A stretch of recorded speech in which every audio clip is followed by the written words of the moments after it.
Hey everyone, welcome back. We are back in the Toyota Mirai. This is again 2022 Toyota Mirai XLE, which is the bottom trim of the two. We have XLE and Limited. The XLE is claimed to have more range, and Limited you get a little bit more luxury, but you also get like the essentially almost driverless features. I don't know the exact, some nicer wheels, things. But today we are going to be talking about something a little more subjective, is the driving feel of the Toyota Mirai when it comes to everyday driving and certain driving situations. Some feedback that I get when I'm driving this car. So I just wanted to share that with everyone. For those that actually have one and do notice this or haven't noticed something new, but or those that are considering this car, something a little more subjective to consider while trying to figure out if you want to opt into this hydrogen car. So again, this is a XLE Toyota Mirai. Overall driving feel, I don't know the exact specs on the horsepower or the I guess how much watts or horsepower this creates. This is a hydrogen fuel cell, which essentially means it's kind of like you're having a generator on the car that's hydrogen, but it's the propulsion is electric. So it's an electric car with a hydrogen generator. That's a very simple way to think of it. But outside of that, the driving feel inside the cabin when you're here, when you get in the car, it's really, really nice. I'm 6'2", I fit in here pretty well. The seat is all the way down for me, and my eyesight is about in the center of the windshield, so it's always really nice to have that headroom. We have plenty of headroom for me, and there's a little like kind of bulge right here for your head, which is really nice. I will say, if you're a slightly larger person like myself, I think I'm above average. The side bolstering on the seats, it's not tight, but you feel the side bolsters when you drive. So for over a long period of time, you could get a little achy from the side bolsters on the seats if you're a little larger. So consider that.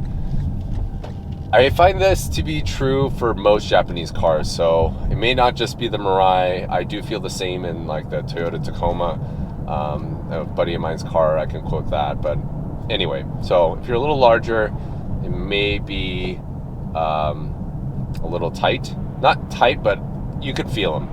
Over normal driving, if you're commuting, probably not a problem. If you're doing long distances, which on the hydrogen car you're gonna have to really plan, probably not doing too often, it might be a little achy. But anyway, outside of the seats, everything else feels really premium. From what I briefly researched, this was supposed to be a Lexus in the States, but some political reasons, I don't know, but it's a Toyota. So Toyota Mirai, it feels, if you replace this with a Lexus badge, I think it can definitely pass. There's some things that are more Toyota, but generally speaking, it could definitely pass as a Lexus. It has this kind of like, I don't know what the material is, but if you have a Lexus or Toyota, you have this like fake leather material or synthetic leather kind of all over. I'm not a huge fan of it. It's very sticky when it gets hot, but anyways, it feels really nice, premium, even where your leg sits here. When you're driving, there's a nice padded area here. But yeah, the steering wheel feel super light. Like I'm waiting at a light here and we toss this around super easily, extremely assisted. But yeah, the cabin here, super nice. The interior is just a good place to be. It's a little, I will say one thing. If you're a passenger in this car, sorry, I was supposed to talk about driving, but I got to point this out. This deck where it holds all the climate controls and whatnot, it pokes into your knee a little bit, this section. It's a nice look, but functionally, I think they should have put a pad here. But anyway, back to driving feel. This car's heavy, so when you accelerate, you feel, and the suspension is relatively soft. This is not trying to be a luxury car by any means, or a sports car, but it's very plush, it's very soft.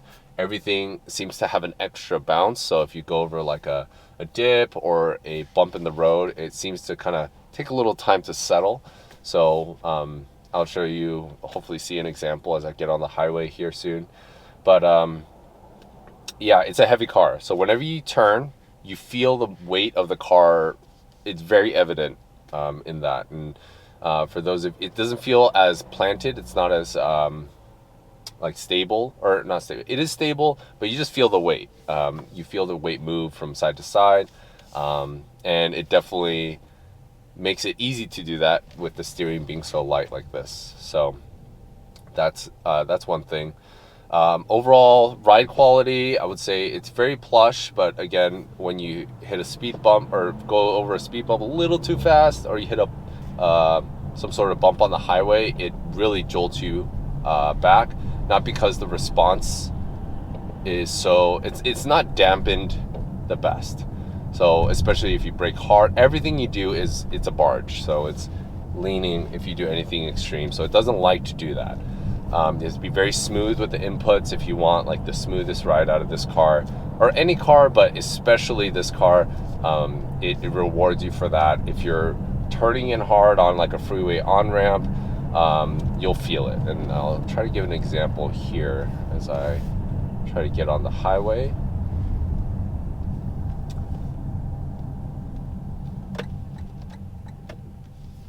But yeah, so other than that, steering feel, it's very dampened, as you might expect with this size.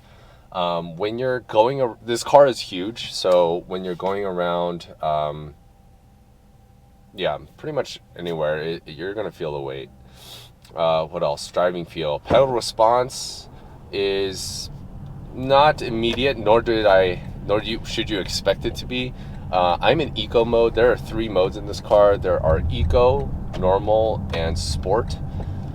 So currently I'm in eco, and this is what I run most of the time. My fiance and I, we use this car as a day-to-day. We want to maximize the mileage, and also we don't need that immediate punch most of the time. So here we go. We're gonna get on the highway here. It's in eco mode again, and I'm just gonna gun it. I get on the highway. I'm gunning it while I'm turning, because I know this doesn't have enough power to slip out the rear wheels in these dry conditions. But getting up to highway speeds really easily. It's again, electric propulsion, so pretty much an electric car. So passing speeds or power, it's there. It's not super quick, but it's enough where you feel confident enough where if you needed to pass somebody or get through into a lane, you can do so. Let's go into sport mode. So immediately the pedal response is much quicker. There's like a half-second delay. Oh, and this is actually a big thing. Just say you floor the car and I let go now. There is a quarter second of extra throttle that it gives you. So something to, probably you won't experience this very often, but something to keep in mind when you floor it. Just as there is a delay to kind of like a quarter second delay to get it full throttle, it gives you a little lunge at the end. It's very unsettling when I first experienced it, because when you let off the gas or the throttle, you expect it to just cut power as it should, but it gives you like a quarter second of extra full throttle if you're doing that. So just keep that in mind. I think that's a big, I'm not sure what's going on with the programming of the pedal there, but that is extremely unsettling for me when I was doing that. But overall feel, power delivery, very smooth. I'm gonna get off the highway here. I'm gonna show you some of the steering inputs. I'm braking a little harder, and I turn in, gets weight in the front. Very smooth, but you do feel the weight. So when it tries to slow down and you unsettle the car a little bit, it will punish you for it. So I'm gonna turn in here. So as we're driving through, once we get into a little more open spot, I want to show you as best as possible the body roll. So it's clear here. probably tough to see on camera because there's stabilization, but you could really feel the body roll here, and that's the case for any turn. These are tighter turns.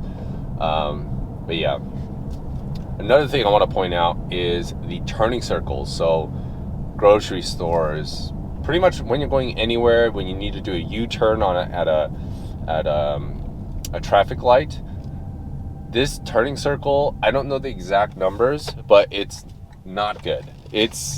I've driven smaller cars. I used to drive a Suburban for a while, and I would say this turning radius is probably similar to a truck. I know that's not the best news to hear. I don't know what is going on, but the turning radius is absolutely terrible. So if you're not super confident with the dimensions of this type of vehicle, with being a larger kind of full-size sedan, you're going to be using that 360 camera very often. So yeah, that's day-to-day kind of struggles. That is definitely the more evident one when we're in parking lots or going through a drive-through. Even sometimes we need to do like a 2-point turn just in case. Don't want to scrape the wheels, but you're going to be using that camera most often. So turning radius, definitely not good. A huge knock on that. Other than that, it's quiet. Obviously, I think that was very obvious. I should have mentioned that in the beginning. But it's an electric car. You hear the hydrogen kind of stuff going on sometimes at a stop, but it is extremely quiet in here. The sound deadening is pretty good. Road noise, let's get on the highway here and then maybe we can pick up. But local driving, extremely quiet. It's not it doesn't insulate you from the outside world as like a Mercedes, BMW, or even a Lexus should, and nor do I think it should do that. But it is very quiet in here. It's a very nice place to be for most of your commuting, pretty much anything like that. It's going to be perfect, especially with the sound system in here is really nice. I would play that for you, but some copyright issues are probably going to come up. But the sound system is extremely nice. Bass, I don't know how many speakers are in here, but we have the trebles, tweeters up front. We have mids in the dash a little bit. I'm not an audiophile, but it sounds really good. So with very minimal noise, a great speaker sound system, a fantastic infotainment system, it's an overall great package. The driving feel on these roads, it's really good. You feel all the bumps. It's not like it dampens everything, but it's a nice place to be. You don't get a lot of feedback in the steering here, but the last bit I'll share before we close this out is getting on the highway one more time, and then we'll try to get a little sound clip of how it feels or how it sounds. But overall, it's a great daily driving experience. Really light. You don't have to try too hard to drive this thing smoothly. The biggest, again, I want to call out the biggest things are the how it absorbs hard bumps or larger things that upset the car, even if it's not quick. Kind of if it's like a dip that kind of loads up the front and then you come out of it, it kind of springs you back up. So the dampening is not that great, but overall, most of the time, it's not going to be a problem.